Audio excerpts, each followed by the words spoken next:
Baik, sekarang saya akan mencoba menjelaskan cara melakukan analisis statistik deskriptif yang meliputi ukuran pemusatan data, tabel distribusi frekuensi, histogram, kurva internal, dan sebaran data.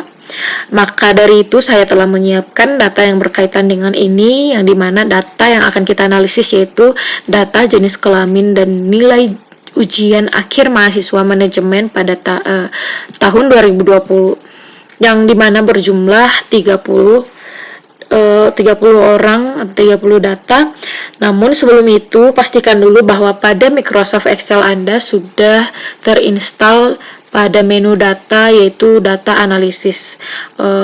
Apabila belum, maka kita perlu menginstalnya terlebih dahulu, yaitu dengan cara klik file di sini, kemudian klik option atau more. Lalu pada jendela Excel option klik add-ins, dan di sini manage, pastikan bahwa itu adalah Excel add-ins, kemudian klik go. Lalu di sini terdapat beberapa pilihan, dan yang harus kita centang itu adalah analysis toolpath. Yang lainnya juga bisa, tapi yang akan kita gunakan di sini adalah analysis toolpath. Kemudian klik OK. Nah, akan muncul seperti ini pada menu data Excel Anda. Selanjutnya, kita akan memulai perhitungan pada analisis data ini. Akan kita mulai dari menghitung rata, yaitu menggunakan formulasi sama dengan average. Lalu kita masukkan semua data.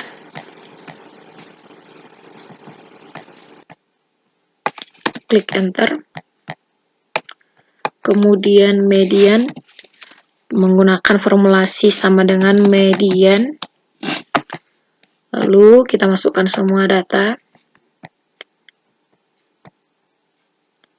Klik enter. Dan untuk modus, kita menggunakan formulasi sama dengan mode.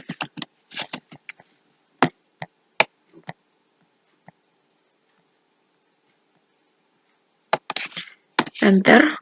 Dan untuk jumlah kelas, kita menggunakan rumus Sturges, yaitu yang ini, sama dengan 1 ditambah 3,322 dikali log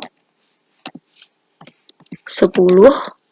Lalu kita masukkan jumlah data yang dimana berjumlah 30, kemudian klik enter. Nah, begini jumlah kelasnya. Dan untuk nilai min, kita menggunakan formulasi sama dengan min, lalu kita drag semua data, klik enter. Kemudian untuk nilai max sama dengan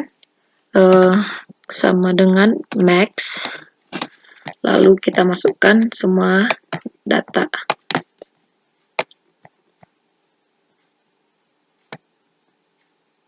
Klik enter. Nah, untuk menghitung panjang kelas, formulasi yang akan kita gunakan yaitu sama dengan tanda buka kurung, yaitu kita akan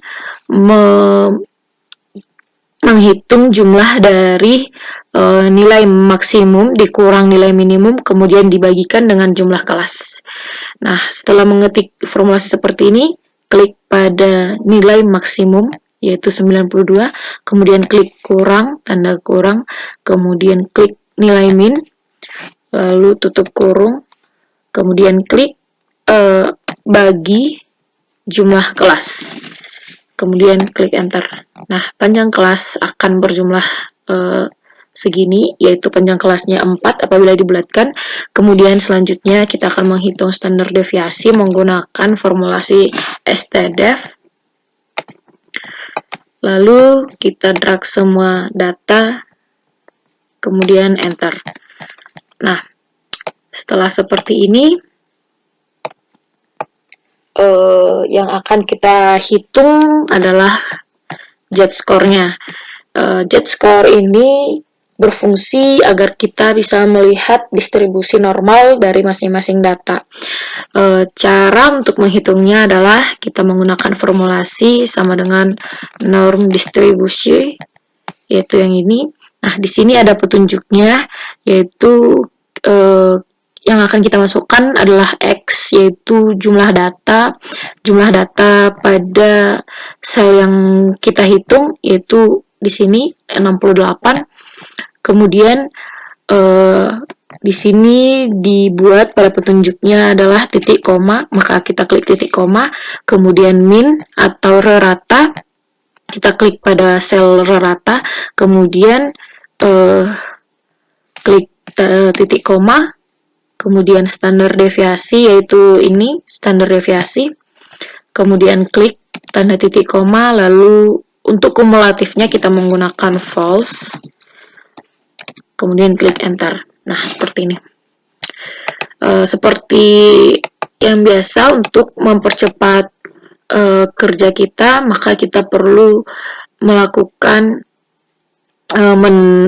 mendrag pada nilai yang z-score yang sudah kita hitung, tapi kita coba satu dulu apakah sudah bisa, dan ternyata belum, maka ada yang perlu kita perbaiki dari formulasi pada z-score yang pertama, yaitu kita harus menambahkan tanda dolar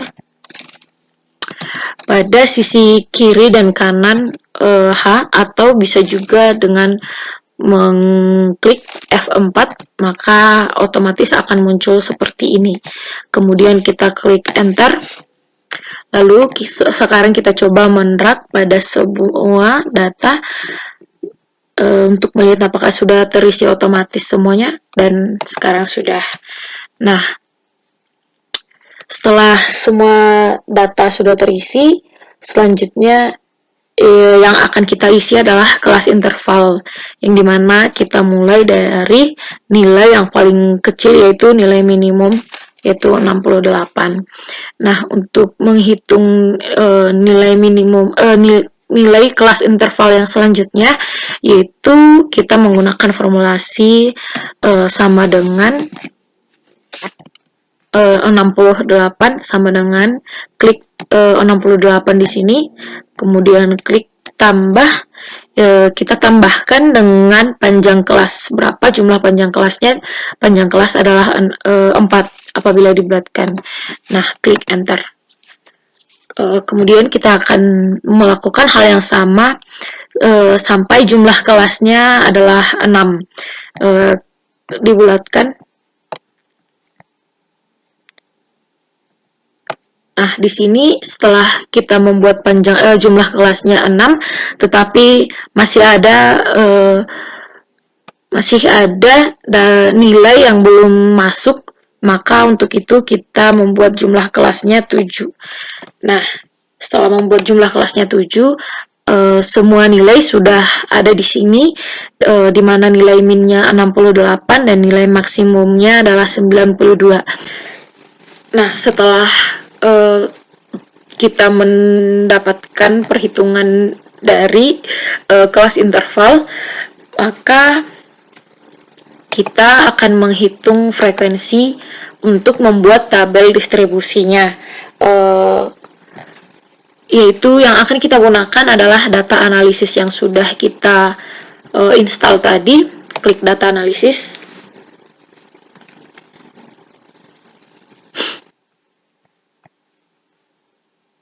kemudian klik histogram, lalu OK. Nah, di sini ada input range, yang dimana yang akan kita masukkan pada input range ini adalah nilai pada data pada nilai di sini, nilai ujiannya. Kemudian pada bin range kita mengisi kelas interval. Kelas interval ini. Dan untuk output option, kita memilih output range, yang dimana kita akan meletakkan tabel distribusi ini, yaitu pada interval kelas. Klik saja interval kelasnya, kemudian klik OK, lalu klik OK saja. Nah, di sini sudah muncul tabel distribusinya. Kita ganti saja namanya ini menjadi interval kelas.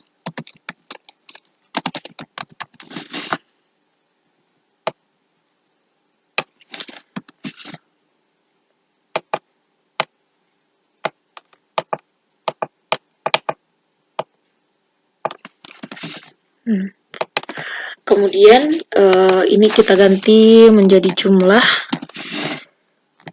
Nah, jumlahnya di sini masih 0. Untuk itu kita perlu menghitungnya, yaitu dengan menggunakan formulasi sum. Maaf.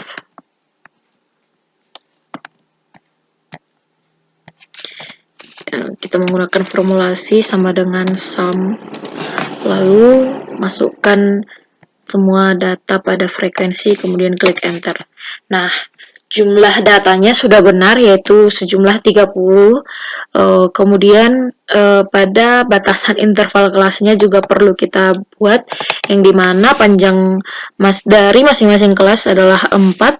Maka di sini 68 kita buat sampai 71 untuk kemudian di sini 72 sampai 75, 76 sampai 79, 80 sampai 83, kemudian 84 sampai 87, kemudian 88 sampai 91, kemudian 92 sampai 95. Sampai 95.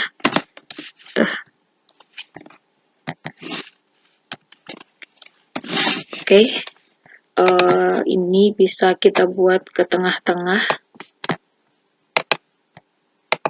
supaya lebih rapi. Nah, karena tabel distribusinya sudah kita temukan, maka hal yang selanjutnya akan kita lakukan adalah yaitu membuat histogram dari data ini, yang caranya sama seperti membuat grafik, yaitu kita blok data pada tabel distribusi, kemudian kita desain, yaitu membuat grafik dari sini.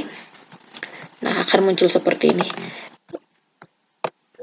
Untuk memperjelas grafik, kita bisa menambah ukuran pada diagram batang, yaitu kita klik batangnya, double klik. Kemudian akan muncul di sini format data point, yaitu kita ubah gap width-nya. Saya menggunakan 18%. Nah, seperti ini. Kemudian kita akan menambahkan kurva normal pada grafik ini, yaitu dengan cara klik kanan, kemudian select data, lalu kita add dengan series value, yaitu dengan series name, yaitu kurva normal, dan untuk series value-nya adalah kita menggunakan value dari z-score. Kita drag semua nilai z-score, kemudian kita klik OK. Nah, untuk garis X-nya atau horizontal primary-nya, kita menggunakan data nilai. Kita drag semua data nilai, kemudian kita klik OK, lalu klik OK. Nah, akan muncul grafik seperti ini, yang dimana beberapa tidak kelihatan grafik batangnya. Maka kita perlu mengubahnya lagi, yaitu dengan cara kita klik kanan agar dia kelihatan dia semua, lalu kemudian change chart type, kemudian kita pilih yang combo di sini, lalu pastikan pada kurva normal ini kita checklist, lalu kita pilih jenis lainnya, kita pilih yang ini saja, nah, yang scatter with smooth. Nah, kemudian kita oke. Setelah seperti ini juga masih perlu diperbaiki, yaitu kita klik pada bagian ini garisnya, kemudian kita add chart element, kita edit, karena biasanya kurva normal itu berbentuk lonceng, seperti lonceng, maka kita desain lagi dari axis, kemudian kita pilih secondary horizontal. Nah, seperti ini. Kemudian di sini pada grafik ini pada horizontalnya masih nilai dari distribusi normal, maka perlu kita ubah menjadi interval kelas. Kita klik 2 kali, kita klik, kemudian kita klik kanan saja, kita klik kanan, kemudian select data, lalu kita pilih frekuensi, kemudian edit, masukkan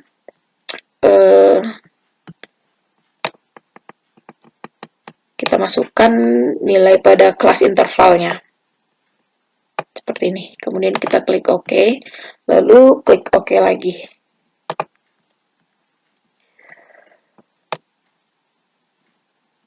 Nah, di sini dia sudah berubah. Kemudian kita akan ubah juga secondary dari horizontalnya, yaitu yang di atas ini. Klik kanan, kita double klik ya, double klik di sini.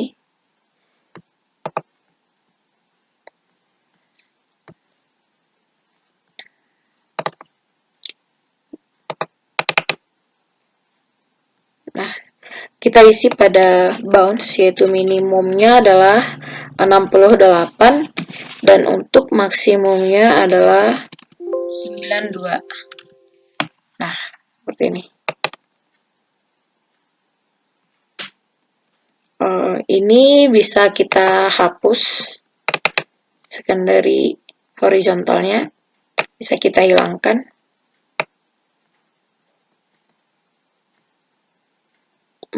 Dari sini display units, oh bukan,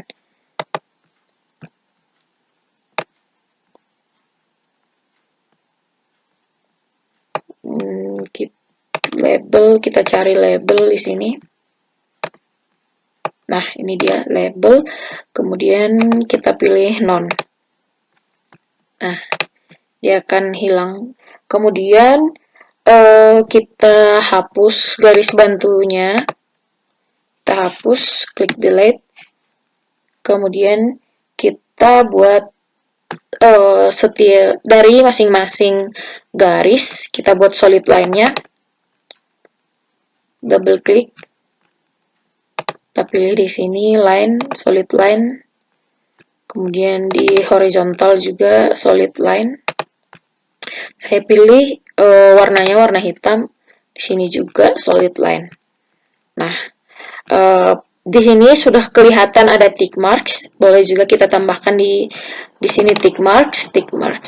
Kita cari di axis option tick marks, pilih pada measure type, lalu outside. Begitu juga pada garis horizontal, kita pilih measure type dengan tick marks-nya outside juga. Nah, seperti ini. Kita juga perlu menambahkan beberapa informasi pada grafik, seperti penamaan label dari setiap garis, yaitu dengan cara kita klik di sini.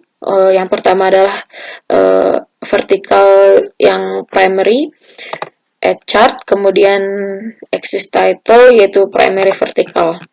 Nah, di sini kita isi judulnya. Di sini adalah frekuensi. Frekuensi. Kemudian untuk horizontal kita pilih yang primary horizontal. Di sini adalah kelas interval.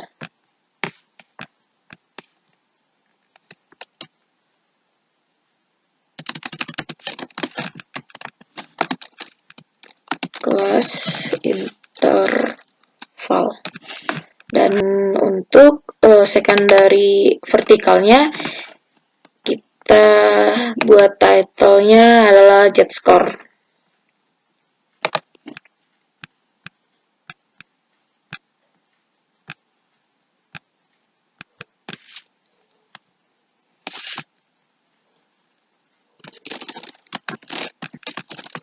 Z-score. Oke. Nah, selanjutnya kita akan menambahkan chart title-nya. Chart title, pilih center overlay di sini. Kemudian kita klik, ini merupakan grafik apa, yaitu ini grafik distribusi nilai ujian akhir mahasiswa manajemen pada tahun 2020. Nah, seperti ini. Untuk yang lainnya bisa juga diedit teksnya agar lebih kelihatan jelas. Bisa disesuaikan sesuai dengan selera, bagaimana baiknya. Nah, sekian yang dapat saya sampaikan. Semoga bermanfaat dan bisa dipahami. Terima kasih.